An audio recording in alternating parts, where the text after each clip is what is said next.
sort of stair step our way towards it. So we need to transition. So if we're on a standard Western diet, we start cleaning it out with small steps. We get to a certain point where we feel, we've taken out a lot of the toxic foods, and then we go on a detox, and then that reduces the risk of the symptoms of illness that will be expressed. If that makes sense. Yeah. What would be termed toxic foods? Toxic foods, anything processed. So like you've described already. Sort of microwave ready meals, any cakes, biscuits, sort of dessert foods, ice cream, sweets, chocolate, all those types of foods, all very toxic.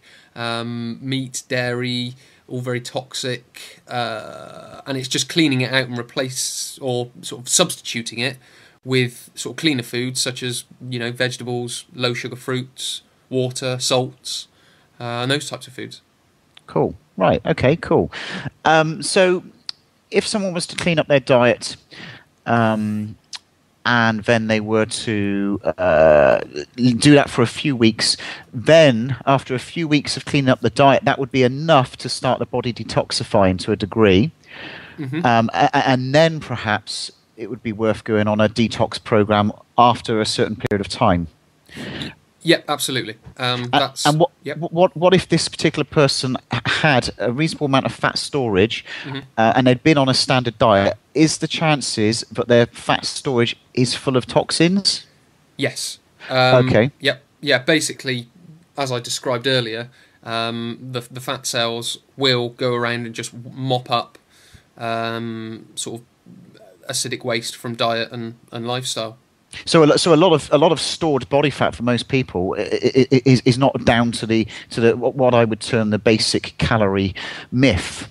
Yeah. And this is why sometimes you do hear of many people that do drastically cut their calories down. They lose a lot of muscle and they feel very weak, but they still find it hard to shift the fat, or at least shift that last layer of fat. Yeah. And that's simply because they haven't taken into account cleaning up their diet and detoxifying the system or balancing the pH level as well then. Yeah, absolutely. I mean, in the classroom, although I teach personal trainers, they also try these drastic measures to lose weight and look good. And, I've heard stories of, they'll cut right down to 1,000-calorie diet and they'll be very regimented on that. But they'll then tell me, but I'm not losing any weight.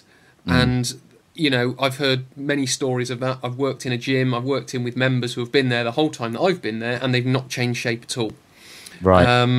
And one thing that they don't take into consideration is how clean their diet is.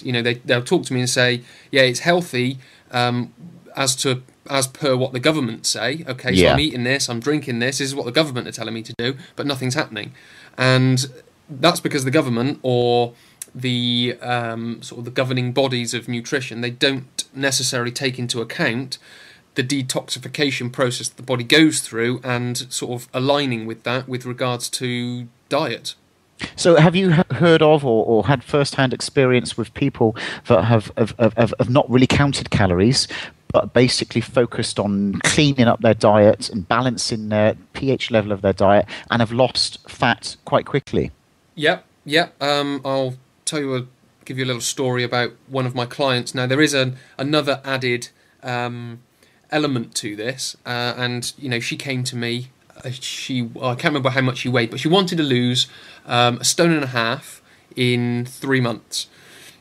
So, obviously, did the consultation. I sat with her and sort of found out what she was eating, how she was exercising, and things like that. And what she was doing, she was restricting herself of all the food. She was on a really what would be known as a low-calorie diet. She was exercising most days of the week. And one question I asked her is that stressing you? Is that a stress to be able to do that?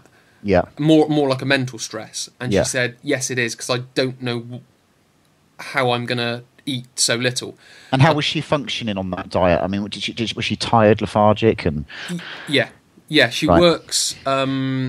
She works nights, so she works 3 nights a week for a popular English company that people will know, but I won't say the name of. Writing the news overnight, ready for the sort of 6 o'clock news in the morning or something like So yeah, she sort of travels from Bristol to London three days a week to work nights. So she's also got two kids, which she's obviously got to mother in a way for the rest of the week that she's at home. So there's not a lot of time for her to sleep in the day as well. So with that in mind, she was feeling the effects, we'll say. So it was a bit of a stress for her. So my basic advice was eat more and exercise less, which in a roundabout way is the opposite way to the way most people say things to do. Eat less and train more because of the calorie thing. But through investigating the diet, I got her to eat more of the clean foods. I got her to drink more water. So what the body was able to do, because as we talked about, or we have talked about in past videos, is the effect of the nervous system on the body. Now, if the nervous system's stressed, it's going to hold on to lots of things, and it will hold on to fat. So which is why I sort of make sure people transition before they do a detox. Because if they just go straight into a detox, it's going to be very stressful for them. The stress will aid them holding on to more fat. So they've got to go into it comfortably. So so first of all, they transition. They then start to clean up their diet with cleaner foods. And again, the sort of the caloric value of the foods become less and less significant. Okay. So we start cleaning up the diet gradually. Then over time, I was recording all of the, sort of every week when I was seeing, I was recording away every single week. And basically we exceeded the goal that she wanted to hit, and we lost 2 stone in 3 months. Cool. We then further lost another 0.5 stone in the next month. So the sort of the results are there to be taken, but they need to be done in the right way. If you just go straight into a sort of an alkaline pH type diet and it's very stressful for you, it might not work for you. If you just transition and go into it very gradually, you'll start to see the changes, you'll start to see the transitioning, plus you won't have the effect of the symptoms of illness. Well, this is interesting because on some alkalizing green drinks that you can buy, they come with a warning, and they actually say introduce this into the diet slowly and gradually to avoid adverse side effects. So the adverse side effects would be that the body's detoxing too quickly.